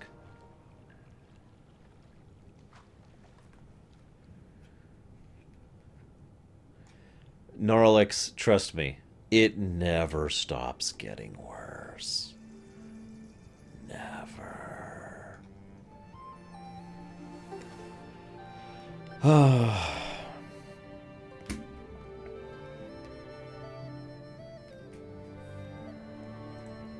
God, Rigel, that actually startled the hell out of me. Like, that was a legitimate reaction from me, the player. Ah! Because Lucian just popped in. And I remember thinking, who did I kill who counts? Because for anybody who's played Oblivion extensively, you know, there's actually a list of characters in the whole game. There's actually a flag, and you have to kill one of those mobs to trigger the Dark Brotherhood chain, to trigger Lucian showing up. And I was actually thinking, who the hell did I kill to trigger this? How did this happen? Because I've been playing a fairly good character this whole point in time. A little crazed, but good, so why the heck, you know? Anyways. Oh, hello. Ah, my hunger is great, Blood Elf. I have been on this lagoon for several days without food. You've brought me more meat than I could ever hope to eat. I suppose I owe you a story. Farewell. This is the tale of the hungry Crocolisk. The Crocolists of the Narsong Trench ate fish. They were fat and happy. Then the sharks came. The sharks competed for the fish, but the Crocolisks survived. Soon after, the Pandaren arrived. The Pandaren fished in the trench's waters, but the Crocolisk survived. Finally, the Hosen came to the Narsong Trench. The Hosen overfished, catching more fish than they could possibly eat. With no fish to eat, the Crocolisks became hungry, desperate. They attacked the Pandaren out of sheer hunger. The Pandaren, in fear and defense, killed the Crocolisks. The Gnarlisk Crocolisk is no more, simply because the Pandaren didn't see the whole story. Greetings. The story did not end happily. The Narsong Crocolisk is no more. This time, however, you may have a chance to change the ending. The Hosen to the south are overfishing these waters. With the fish gone, the Crocolisks are hungry and desperate, and so they attack Marista. Go now, Blood Elf. Stop the Hosen from their reckless fishing. I hope to see Murder them as if they were alliance dogs.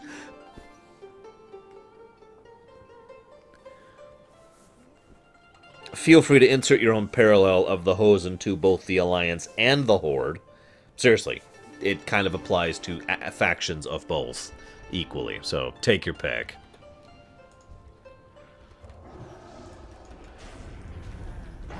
You know how Hosen fish, by the way? They run out, grab a fish, drag it back, and put it in a pile. That's literally what they do. They just drop the fish in a pile and let them starve or suffocate out here. Some of the fish the Unga Hosen have been gathering don't seem to be dead yet. There may still be time to throw them into the water.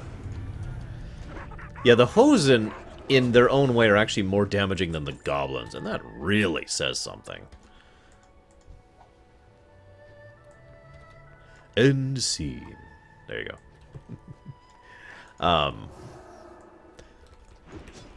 I mean, the goblins certainly are damaging to the environment. I don't want to be sounding like I am in defense of the crap they do, especially in this exact zone, as some of you know. But, the Hosen are just universally bad, whereas the goblins don't always completely wreck everywhere they are. I know, just faint praise, but there it is. And yes, Bowman, we're trying to save the fishies. We're trying to save the fishies so we can save the Crocolisks, so we can save the Pandaren. I like this, by the way, because this kind of shows the whole... one of the major themes of Pandaria as a whole, which is everything fits together, basically. It's kind of the concept of balance. I like to think of it as the concept of an ecosystem. In other words, anybody who knows about this, and I know a lot of you guys know about this, and I've talked about this before, the concept of an ecosystem is, 50 or 100 or 1,000 things which all work together to make one cohesive, forgive me for the quote, circle of life. If you remove the bugs, or remove the birds, or remove the plants, or remove the spiders, or remove the animals, or remove the people, from this cycle, it disrupts the entire ecosystem, and we have actually seen in real life entire ecosystems basically die as a result of that. So I like their acknowledgement of it here, and that will be a theme later on, too. The grateful fish swim happily towards the safety, the middle of the lagoon. With any luck, they will be eaten by crocolisks.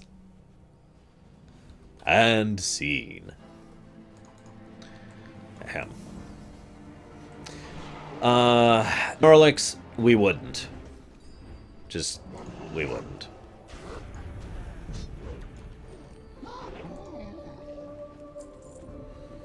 We wouldn't.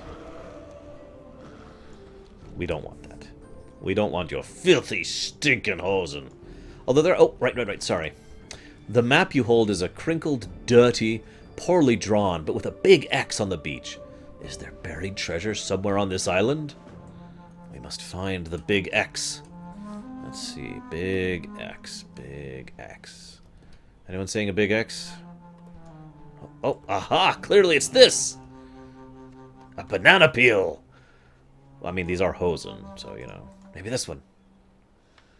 An empty barrel. Wait, they buried an empty barrel? How about this one?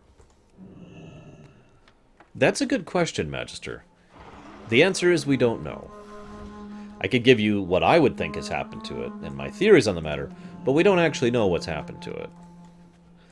I would kind of hope it's basically been abandoned or reclaimed by the Pandarans. That goes doubly as well for the Alliance one, whose name I can't remember. What's the name of the Alliance one? I can't remember.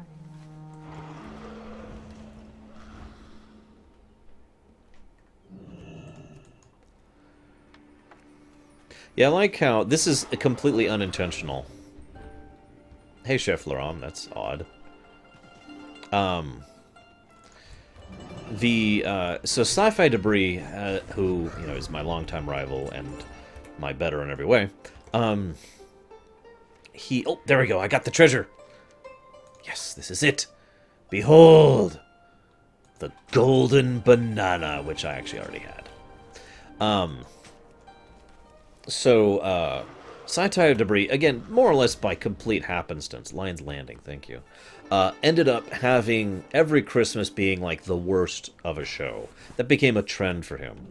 And he didn't really intend that, any more than I intended for Halloween to be a thing for me, where I lift the, the limit on what can be discussed on my stream and allow full questions on anything. Of course I do a big comedy. Here, look, I'll show you. Right there. See? I also have The Seeker, which is actually harder to get than Lore Master. Should be down here. Yep, right there, The Seeker. We'll go ahead and switch it to The Seeker for now. You have the eyes of one who has traveled much. I see. We will keep an eye on the Ungas from here, and we'll do our best not to fish these waters too heavily either. No doubt we are part of the problem too. Until next time, Chef Lorerun. Family, friends, food. And this would be the moment where we would be doing the Unga scenario if we were doing it where it sat in the story. We already did that earlier, obviously, because it really wasn't story relevant. But that's when that happens, if you were curious. Alright, let's finish up the Krasarang Wilds, shall we?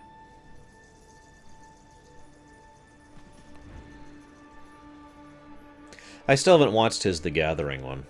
I'm curious what he has to think of it.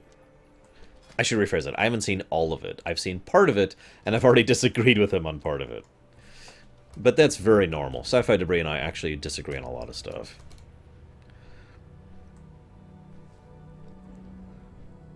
Hey, but at least for once I covered something before he did. Alright, it's time to beat these Mogu bastards. Wait a minute. Is that? That is! If you remember, that's the daughter. So when we did the Alliance stuff earlier, this is the other point where the Alliance and the Horde kind of separate a little bit. That's the Alliance, that's the daughter of the gentleman who led the expedition out here. Tyrande had a vision of the Vale of Eternal Blossoms and sent a group of her sentinels here. When's it coming out, Chef Lorerun? So she... Well, I'll talk a little bit more about what happens to her in a moment, but that's who she is. And of course, that's Core Bloodtusk, a.k.a. the Orc, the Hellscream supporter idiot who we've been working with on the Horde this entire time. What do you need? Oh, cool. Blood and thunder. These Mogur, tougher than I gave them credit for, and clever. You shouldn't have come. This is a trap. Go with honor.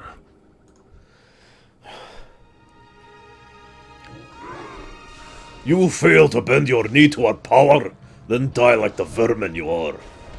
Yeah, this guy over here, that's her father, Lorekeeper Veldrin. Notice he just killed her right in front of him. And Kor, which was Desco's friend. What now, Sunwalker? I think we have both lost enough today, old elf. See to your dead. Agreed. Kor, why did you do this? Vengeance is not worth dying over. Volvoxus, meet me at Dawn Chaser Retreat. I must see to my brother's remains. Then we will deal with the Mantid threat. So, first of all, again, we have that kind of sometimes the Alliance and the Horde hate each other, sometimes they work together thing. I admit that is realistic. I mean, you're not always going to everyone be allies, right? Just look at World War II. Or World War I, if you want a really bad example. How many individual units didn't get the news yet that their leaders had signed a treaty or had gone to war? Anyways, so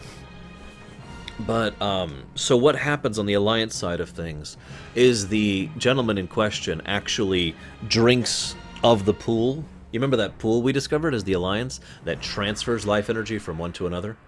And he kills himself in order to resurrect his daughter. And she gets up and she insists that she will basically carry on in his stead. And we will see her much later fighting the Mogu threat when we get to the throne, to the Island of Thunder. Hi, Odalili, who once again I keep screwing up your name, and I apologize. Is it Odalili or Odalali? Because Odalali is what I initially want to say, but I'm very bad about pronouncing A's. So that could just be me being terrible.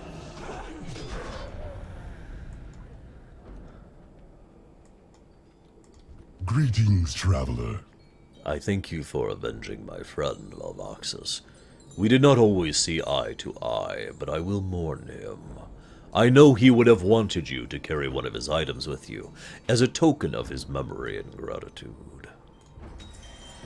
So much death, and more to come if Ambassador Han's stories of the Mountain are to be believed. We must help. We must do our part to save lives.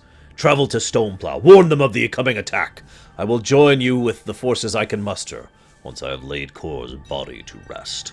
Light watch over you. So as you can see, if we had done the Krasarang Wilds before the Valley of the Four Winds, Krasarang literally leads into Stoneplow. But once we did Stoneplow, we would have had to go back and do the rest of Four Winds in order to finish. This is why I do the quests in this order. Because now, we're going to finish the Valley of the Four Winds. And indeed finish the overall story arc that's been going through both of these zones, and started in Zone, and will continue through Kunlai, and then Townlong, and the Dreadwastes. But we're about to see a big, awesome, epic quest, and I need to shut up about it. I just absolutely love this whole sequence. This felt pretty awesome to me. I'll explain why when we get there.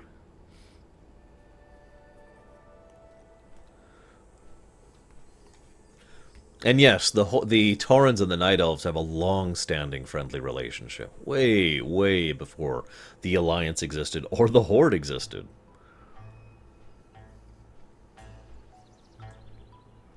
I hope at least some other people out there enjoy this particular quest chain as much as I do. So here we are, back at Stoneplow. Remember this place. As you can see, they're still not doing well. There's still Shah energy just hovering in the area. We must not falter. The wall. So, What the? we have a problem. What was that noise? It came from the wall, sir. I know where it came from. What was it?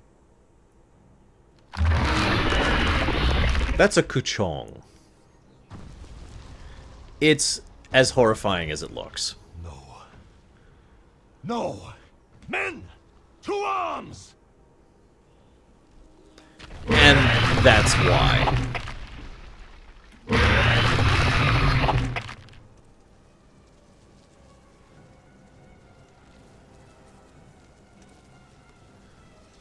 Hello, Rift Mage.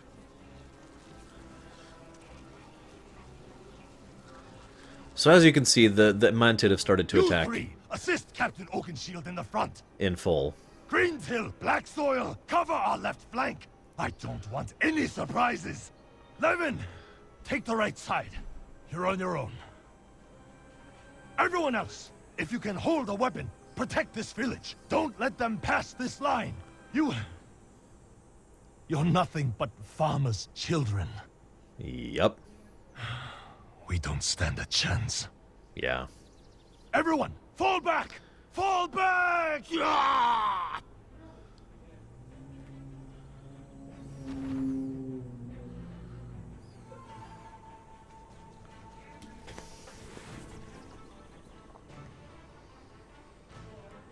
For Pandaria! So there's the students that we've been helping. Chen, of course. Who are you? Does it matter who we are? We are here to help you. You were surrendering? Why? Because these invaders can break down a wall. You have got another wall. And it is made up of the people who call this place home. Hey, give me one of them pitchforks. Any one of us would lay down our life to protect this land. This land, it belongs to us. It belongs to our ancestors. It belongs to our children. And we are not about to let that change. Notice the Night Elves are here alongside the Tauren, alongside the Pandarans we helped from Half Hill, from the farmers area. The Mushan is here. You know, Mudmug is here. Chen is here. Literally every named character of any significance that we've encountered in the last 3 zones is here to help us fight off that. That right there is the real problem. All these little Mantid, these are a little issue. That thing is a big problem. That is a colossus. a Kungchong. I may be pronouncing that wrong, but that's what they're called. They are big, powerful mantid. They're literally living siege weapons. That's all they're designed to be. They're not quite at the level of, say, the Ulthoi, but they are nothing to be messed with. I've been thinking. We got all this beer chambrewed. We got all these people you gathered. We should bring the two together. There's a bunch of folks out there in the fields risking their lives for Pandaria. You and I should bring them a keg or two. They might raise their mugs in victory. They might enjoy one last drink before getting skivered by a mantid. But either way, I wouldn't want them to fight without a good brew in their belly. All right, then. Let's go deliver some dang beer. Yeah, as an aside, this is the first time we have ever seen a Kuchong. That thing right there. This is the first time we have ever encountered that kind of a creature. There's one other interesting thing.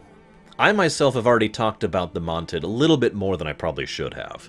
And part of that is because of the fact that the story arc for the Mantid is beautifully, brilliantly written. Because all they are is some big, evil, monstrous threat. They're just another Scourge. They're another Twilight's Hammer. They're another Black Dragonflight. They're another Burning Legion. In other words, it's just an enemy, and we're not supposed to think about it because they're just the bad guys, right? Now, anybody who's played this game knows that that is not true, but every presentation of the Mantid with one or two tiny hints is that, oh, they're just another evil, nameless, mindless threat, right up until we actually go to the Dreadwastes ourselves, and then we get to see how the Mantid actually work. It's brilliant storytelling, and I'll mention it again when we get to the Dreadwastes. Welcome. See those huge Mantid commanders out there? They have a strange aura about them. It reminds me of the sadness we had in Zoo's Watch. Perhaps they're under the influence of the Shah too? I kept Ken's mask, the one he used to remove the Shah from Yimo. I believe that if we use it on the Mantid, we could convince them to turn back. May your days bring you joy. We are the sword in the shadows. Without the wall to protect us, we barely stand a chance. If you hadn't gathered so many people to help us, we wouldn't have a prayer. Check in with Captain Oakenshield. He should be up near the wall. Kill as many Mantid in the way as you can. If we win, we win. If we lose, we go down fighting. For Pandaria. Watch the shadows. Also, this is my answer to the accent question.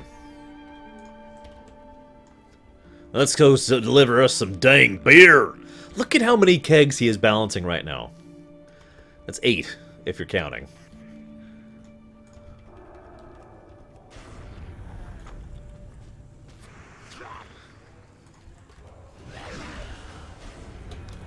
So, that right there is extremely telling.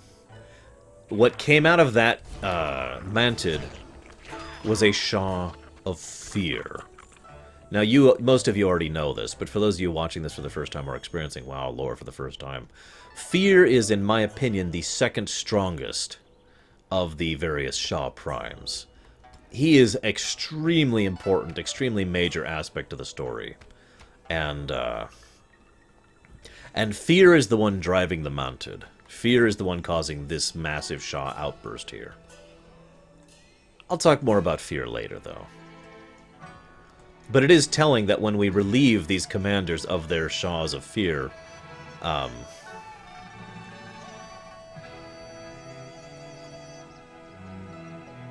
you're right. That's interesting, Gnarlix. I'll have to fix that. What was I saying? Oh yeah, as we relieve the Shah, these Mantid commanders, they say things like, "What am I doing here?" Or, as this one will say, "What's happening? Why did we swarm so soon?" And then they just leave peacefully. You can see its name right there, Kunchong. Again, I'm not sure if I'm pronouncing it right.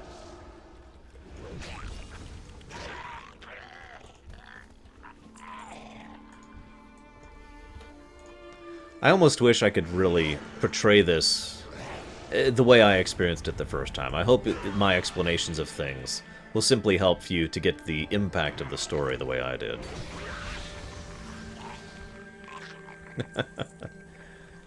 He is just that good, Rift Mage. Oh, beer. Just what my men needed. Thank you, Lovaxus. So these are some of the Crane Priests, the ones we helped in Krasarang. We can't give any beer to the Night Elves, sadly. I don't think they'd go for it, though. Yeah, no kidding, Bragwin. Ka-chong! Lord knows that's pretty much what they're good at. That's pretty much the downside of the Kunchong in a nutshell. They're only good at breaking big, heavy things. They are destroyers, not warriors. But they are very good at breaking big, heavy things. No, no, this swarm is too early. I must speak with the adjunct. This is another interesting little bit of foreshadowing. Beer delivery? In the middle of a battlefield? Maybe Pandaria will make a good home after all. I like that quote. Oh, it's nothing to do with the beer at all, Venters. We have something that's a form of shamanistic magic, which is this mask, which is what I'm using. I am putting this mask on these things, and basically the mask is imbued with ancient shamanistic magic, which enables them to be released from their emotional burdens. Without emotional burdens, the Shah cannot maintain the control they require. Ergo, the Shah just kind of pop out of the person and then can be defeated. Make sense? It looks like the Mantid are definitely under the sway of the Shah of fear. Perhaps they're not attacking after all. Maybe they're running away from something. What could possibly be on the other side of that wall? And the best part is we will not find out until we finish Pandaria. Because Dread Waste is the last zone in Pandaria. Dread Wastes is the Ice Crown / Shadowmoon Valley of Pandaria. And, okay, so I know we're not talking about Warlords right now, but I just gotta say something. So, I have liked every single endgame zone in this game since vanilla. East Plaguelands was awesome. West Plaguelands was awesome. Shadowmoon Valley and Netherstorm, awesome. Ice Crown and Storm Peaks, awesome. Twilight Highlands and Oldham, awesome. Dread Wastes, awesome. Nagrand.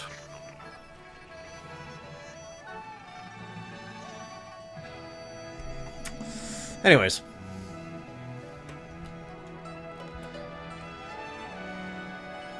Another nice touch, by the way, and you've probably noticed this as we go, is that the amount of beer he's carrying has shrunk as we've been delivering more of it. First we get into a fight, then someone brings us beer. Well, that's it for me. No more beer to deliver. I reckon I'll head back to Stoneplow and rest my dang arms. Probably, Bragwin. Nothing makes a Pandaran happier than an untapped keg. Chen's beer may not have improved anyone's fighting skills today, but it certainly improved their morale. Silithus was a patch zone, not an endgame zone. So the only way we could call that one of them is if we pulled a Supreme technically, which you might imagine not allow. After all, I'm not counting the Krasarang Wild stuff as endgame for Pandaria, nor am I counting the Throne of Thunder, to use two other examples. And the Timeless Isle sure as hell is not the endgame zone for Pandaria. What is it? My wall. I spent my life atop that wall. Those 5 students, the ones looking for the Hidden Master, they went up to the front lines alone. I'd send Shadowpawn to aid them, but I have none left. There's dangerous creatures up near the wall. If you find those students, make sure they haven't fallen to any of them. Beware the western wind. That is correct. I'm also not counting the Isle of Quel'Thalas. Keldanus. Over Now, here! I was going to say, in fairness, Keldanus was awesome, but I am still not counting it, for the reasons already mentioned. So, remember these guys? These are all the people we met back in the Jade Forest at the Tian Monastery, who we also interacted with both in the Krasarang Wilds and in the Valley of the Four Winds. Her Majesty's blood will sweep over this land. Take care of those eggs. We'll focus on the big mama. Okay. One other thing I want to mention about the Mounted This quest was also kind of an eye-opener. Return from where you came, Mantid. Yeah! Get back over your wall, you jiggly dukes! I love hosen insults. The other eye-opening part about the Mantid for this quest is this is the first time we find out the Mantid can speak. In fact, they have a complicated form of speech, so they have a decent understanding of communication. I mention that because prior to now, we haven't seen any of that. But we see these people talk, and again, the ones we free from the Shaw of Fear all say very logical, sense-making things. The ones we don't free say things like, "For the pride of the Mantid." Anyway, so Silithus. One of the requirements for something to be an endgame zone is it has to be a zone. Not an incomplete pile of crap. And that's what Silithus was. Sorry. There was... The only reason I can't say there was no content in Silithus at launch is because I'm pulling it technically. So no, Silithus absolutely does not count in any way, shape, or form. I will show you the face of fear. What the irk? Look out! Scary circle! Uh-oh. I don't know what that circle is, but it's very scary. It's probably the face of fear. He's pretty handsome. Let's keep moving. I see another big one down there. Everything makes you hungry, Shao.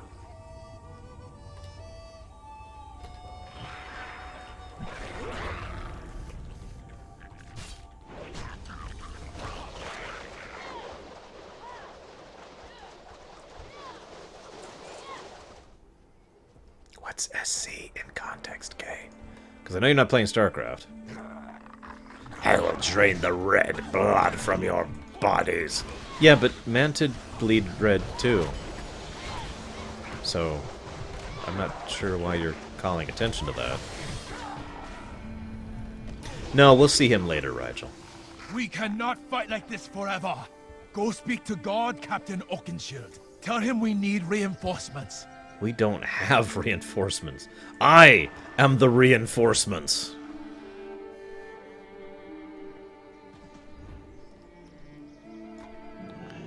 Pandaria conceals a great darkness. They can't keep fighting like this forever. Those kids are downright heroic. But I don't want them to die as heroes. It's time to throw in the towel. I'm going to withdraw what few forces we have. We will fall back to the Storm Stout Brewery, or Half Hill. That call is Commander Loon Mai's to make. You go ahead. Deliver word to the commander. My shadow pod will be shortly behind. We serve so others do not have. Well, guys, we fought bravely, but it looks like we lost to the Mantid. The presence of that Kunchong is a complete game changer. We are the watchers on the wall. I see. We gave it our all. It's time to evacuate, save lives, and reassess our strategy before the Mantid take the entire valley. The wall must stand. Remember him? The Hidden Master? Mm-hmm. The commander speaks hastily. He has the weapon he needs to win this battle. He has you! Oh, but it's too hard, you might say. You would be wrong. It is not too hard. Nothing is too hard! Hi, Cloudy. Go now, Valvaxis. Go save Snowplow. You can do this, but you cannot do it alone. You will need the help from that Mushan beast. Yes, I believe her name is, Miss Fanny. So, you remember all the way back at the very beginning of the Valley of the Four Winds, we had a quest with Miss Fanny, the Mushan Beast. We had to use her to get goods down the hill, you remember that? And so we had to knock down watermelon and turnips and a giant thing of tofu stew. You remember that? Miss Fanny looks at you expectantly. Her eyes twinkle with anticipation. Miss Fanny's moment of glory has arrived. Let's do it.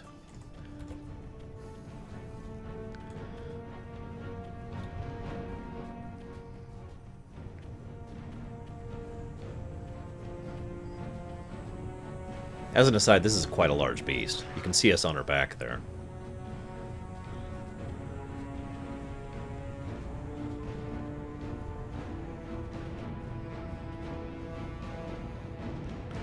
Let's do it! Leroy! So he ate us, but don't worry.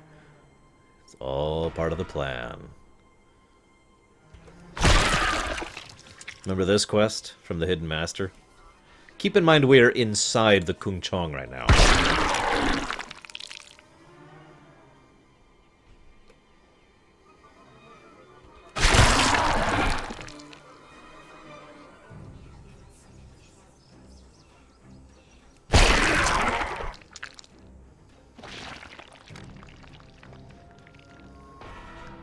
I have to admit, I get a little bit of a God of War vibe from this quest.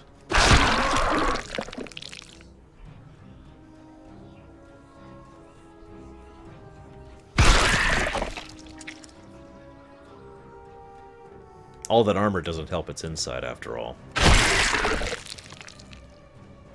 Hey, Fuke.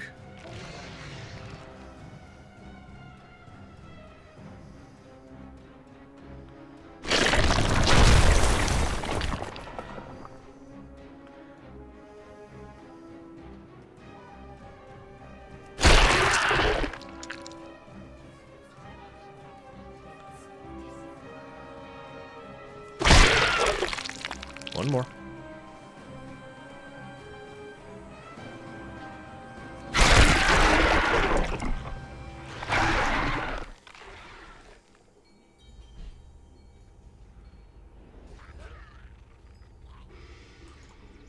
We must not falter. I can't believe it. You, a foreigner, have succeeded where the Shadowpawn have failed. You've succeeded where the wall has failed. We may hold this farming village after all. Keep fighting, Pandaren. Cancel all retreat orders. Stoneplow hasn't fallen yet. One last thing, Volvoxus. Don't worry. It's not another favor. You've killed enough Mounted today. We recently received a shipment of high-quality armor from Kun Lai.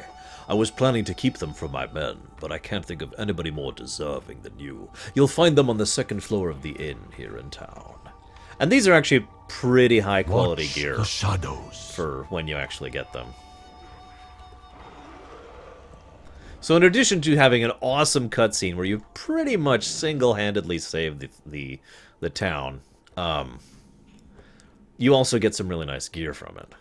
And there's another thing I actually really enjoy about this too, which I'll talk about momentarily.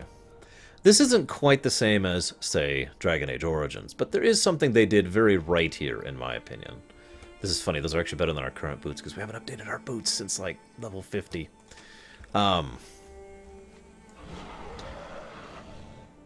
This isn't quite the same as the Dragon Age Origins thing, but I enjoy it for the same general reason. In other words, all the work that we had put into the past 3 zones worth of quests, everything we had done to ensure that... Oh, that's odd. Everything we had done to ensure that, you know, the winged crane would be saved, that Despair would be defeated, that Zoo's watch was rescued, that we stopped the farmers from having issues, that we brewed the beer. You know, everything we had done in the last 3 zones has all culminated in this moment, where all of those people have been inspired by all that we've done to help them, and so they have assisted us in return, and they gave us the time necessary to be able to go after and defeat the big thing, while they deal with the little things. In other words, while I say that we are the ones who single-handedly saved the day, truthfully, that's not actually accurate. We may have been the main character, and indeed, that was definitely a main character moment. I think most people would agree. But, we couldn't have done it without all of them. Which, again, kind of goes to the overall theme of Pandaria. It was not the great hero who saved the day. It was the great hero and all the people they had helped, wanting to help back in return, that saved the day. And I really like that. Now, we're actually having a bug right now. There should be a giant Kunchong corpse right there, basically forming a new wall, which is what you're supposed to be seeing, so that, you know, in other words, the Manted can't get regular resources, or reinforcements in here again. Obviously, that's not working for some reason. I've never actually seen that bug before. So just believe me when I say there's supposed to be a giant Kunchong corpse there. The Mounted obviously kind of give up their assault on that portion of the wall. Partially because of a few other things that I really kind of want to discuss later.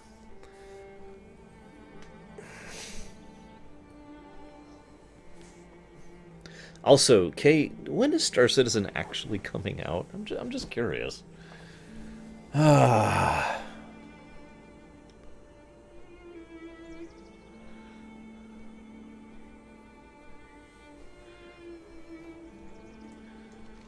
So we're actually done for the day. Tomorrow we're going to go ahead and finish up. We're going to start, and the idea is to finish up Kunlai. I am going to very much be. I'm going to be starting early, not early, but normal. I'm going to be doing a full day of streaming tomorrow. None of this half day, none of this quarter day thing. We're doing a full day of streaming tomorrow, and we're going to go ahead and finish up Kunlai. Hopefully, fingers crossed, tomorrow. And then we're going to go ahead and hopefully, again, fingers crossed, get into Townlong, the Townlong steps, when we get to that Sunday. Either way, for now, I'm going to go ahead and hop off here and start getting some other work done, and I'm going to go to bed soon because holy crap, I'm so tired. So I will see you guys later.